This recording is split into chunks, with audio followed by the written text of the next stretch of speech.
The story behind Art Garfunkel is an interesting one. A couple months ago, in the middle of football season, I get the email from Mraz about the guest coming up on the show. And it says Art Garfunkel. Now, this is on a Friday. And I go, Mraz, we're going to have Art Garfunkel on? Like the Art Garfunkel on? He goes, yeah. Because I know that you like celebrities and musicians and non-sports people.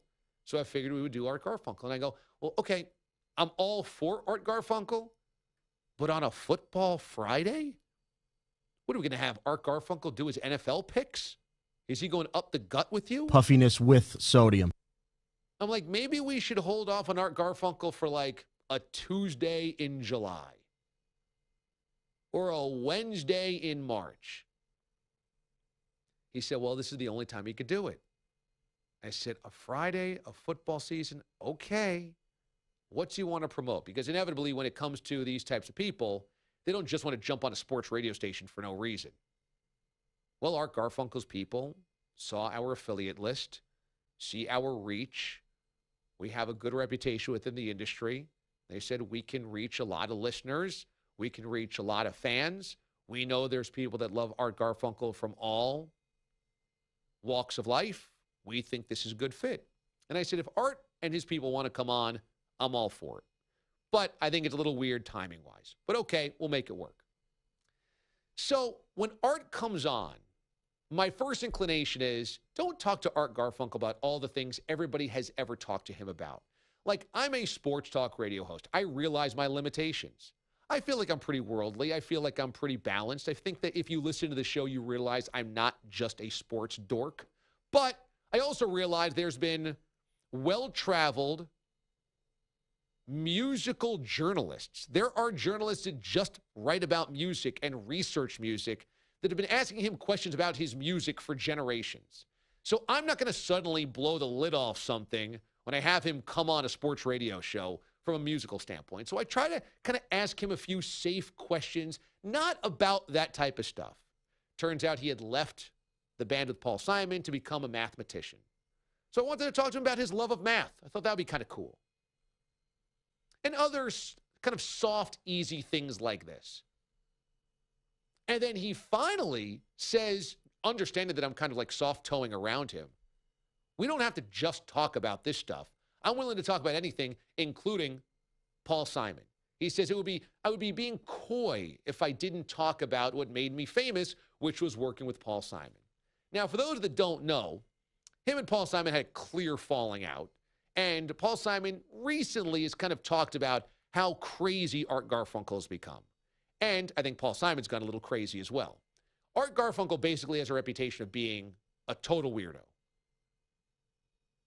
Hard to get along with, doesn't understand anybody. And Art Garfunkel has described himself as a misanthrope, which is basically, I hate other people. I don't work in the human race. I can't stand people. Okay, so that gives you some background. So I'm trying to soft shoe around this. And then Art opens up Pandora's box and says, I'd be crazy not to talk about everything with Paul Simon and everything that happened to me. And I'm like, okay. Well, this one time you told this one media outlet that you thought you created a monster in Paul Simon. And that's when things got real awkward. It's time for the 12 DAs. September the 22nd, the ill-fated Art Garfunkel interview. Number 3. He's an author, he is a poet, he's a teacher, and he has written a new memoir called What Is It All But Luminous? Notes from an Underground Man. Art Garfunkel is our next guest here on CBS Sports Radio. Art, how are you doing? Now, Damon, I can hear you, but only distantly, so something's not quite right about the connection. I'm very anxious to say hello to you, but you are very small from a large distance. Well, can we correct the patch in? Sure. Let's put you back on hold. I think you probably get asked a lot of the same questions over and over. Why did you guys end up breaking up? Obviously, your relationship with Paul, and you're probably sick. That's an irresistible question. I can't blame anybody for saying you spent the whole first part of your life trying to get us interested in Simon and Garfunkel. Now you can't spend the rest of your life turning your back on that. You created this interest. interest, Mr. Garfunkel. So I think it's coy to shy away from anything that people are curious about with Simon and Garfunkel, and I try and be a straightforward guy. Well, a couple of years ago, I read that you had suggested that maybe you had created a monster in Paul Simon. Do you still feel a couple of years later that way? I'm not so interested in. I think what's interesting about Simon and Garfunkel is that mistake I made in print. You're using low journalism. That's not nice. Come on. You want to be likable, not go down to the lowest common denominator. Well, I apologize. You just said you didn't want to be coy about your career, so that was the thing that I wasn't going to bring up, but then you said it would be coy not to talk about it. I'm looking at your x-rays. The doctor has shared it with me. But that was in print. No, I mean, I'm not supposed to bring something up that was a quote of yours in print. I was trying to do math. I was trying to ask you about math questions. I don't want to keep you too long, Art, because I know you got a lot of spots to do. But the memoir is. I do have to hit a lot of marks. I'm sorry, I couldn't give you more time and hear more quotes of things I've said in the past. I didn't mean to upset you. I apologize about that, Art. You didn't? I didn't mean to. No, I didn't mean to upset you. I'm not upset. I'm very happy. So thank you very much for your time, Damon. Congratulations with the memoir and all the success and the best of luck. And I think Art hung up on me. So.